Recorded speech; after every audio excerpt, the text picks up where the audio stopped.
បាទក្រោយពេលដែលយើងបានសិក្សាមេរៀនជាច្រើនតាក់ទងជាមួយនឹងប្រភេទឥឡូវយើងមកចូលដល់ប្រភេទដែលមានភាគយកធំបាទអញ្ចឹងការយើងរៀនកាលមុនយើងបានសង្កេតមើលទេថាតើប្រភេទហ្នឹងវាមានភាគយកឬក៏ភាគបាញ់ធំបែបណាឥឡូវនេះយើងមកបញ្ជាក់ថាប្រភេទដែលមានភាគយកធំគឺវាបែបណាបាទអញ្ចឹងភាគយកគឺផ្នែកខាងលើអញ្ចឹងកាលណាភាគយកខាងលើធំគឺយើងអាចបំបែកបានបន្តទៀតបាទអញ្ចឹងយើងមើល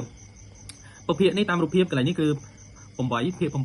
បាទ8ភាគ8បានន័យថារូបមង្វមួយយើងបានពូវាជា8ចំណែកហើយយើងផាត់ពណ៌ជា8អញ្ចឹង8ភាគ8ក្នុងករណីនេះបានន័យថាវាស្មើជាមួយនឹង1 8ចែក8វាស្មើ1បាទបានន័យថា1រង្វង់ពេញតែម្ដងដូចគ្នាដែរនេះក៏8ភាគ8ដែរស្មើ1ប៉ុន្តែអានេះ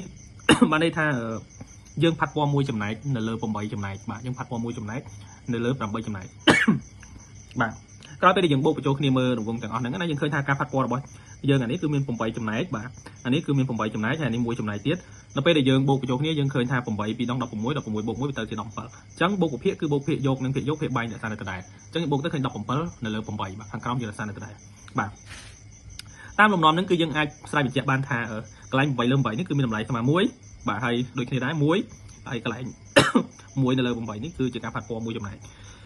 អញ្ចឹង1បូក1បាន2អញ្ចឹងយើងបាន2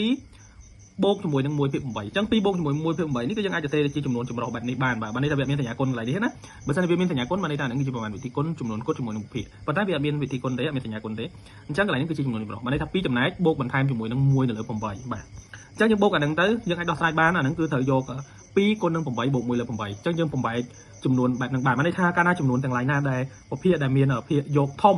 គឺយើងអាចបំលែងវាឲ្យទៅជាចំនួនចម្រុះបានបាទជាស្រ័យជំនាញគ្រុនប៉ុន្តែព្យាយាមធ្វើវីដេអូគ្រុនដែលកាលណាយើងតនេគ្រុនយើងកាន់តែតនេវានឹងកាន់តែធ្វើឲ្យយើងយ៉ាងម៉េចបាទឈឺអញ្ចឹងខ្ញុំគ្រុនប៉ុន្តែខ្ញុំធ្វើវីដេអូរាល់ថ្ងៃខ្ញុំហាត់ប្រាណរាល់ថ្ងៃខ្ញុំសង្ឃឹមថាទូគ្រុនយ៉ាងណាក៏ដោយក៏វាអត់ឈ្នះខ្ញុំដែរបាទអញ្ចឹងយើងបន្តមកមួយចំណុចទៀតបាទអញ្ចឹងប្រភេទនេះគឺក្នុងមួយជ្រុងនេះគឺវាមានតម្លៃស្មើជាមួយនឹងមួយភាគ4បាទអញ្ចឹងផាត់4ជ្រុងផាត់ទាំង4ហ្មងបានន័យថា4ភាគ4បាទអញ្ចឹងដូចគ្នាដែរ4ភាគ4បាទ4ភាគ4ហើយអានេះប៉ុន្មានទៀតបាទ1ភាគ4អញ្ចឹងកាលណាយើងបូកបញ្ចូលគ្នាទៅយើងទទួលបានលទ្ធផលស្មើប៉ុន្មាន5ភាគ4បាទអញ្ចឹង5ភាគ4ហ្នឹងបានន័យថាអានេះគឺមានតម្លៃស្មើប៉ុន្មានបាទគឺមានតម្លៃស្មើ1អញ្ចឹងយើងអាចសរសេរបានថាកន្លែងនេះយើងចង់បំពេញគឺស្មើជាមួយនឹង1ភាគ4បាទអញ្ចឹងឬក៏ស្មើជាមួយនឹង1បូកជាមួយនឹង1ភាគ4តាមរូបភាពណាយើងអាចបំពេញបែបហ្នឹងបាទអញ្ចឹងកាលណាយើងកណនីចំនួនចម្រុះយើងយក1នេះតគុណនឹង4ហើយបូកជាមួយនឹង1ទៅគឺចែក9ទៅអាហ្នឹងខ្លាយជាភាគវិញហើយកាលណាប្រភេទហ្នឹងមានភាគយកធំយើងអាចបំបែកវាទៅជាចំនួនចម្រុះបានបងប្អូនអរគ្នាបាទអញ្ចឹងខ្ញុំសង្ឃឹមថាបងប្អូនអរគ្នាអាចដោះស្រាយលំហាត់នេះបានតាមរយៈរូបភាពបាទអញ្ចឹងតាមរយៈរូបភាពសង្ឃឹមថាអ្នកនរគ្នាអាចមើលឃើញលំហាត់នេះហើយយើងអាចបំពេញ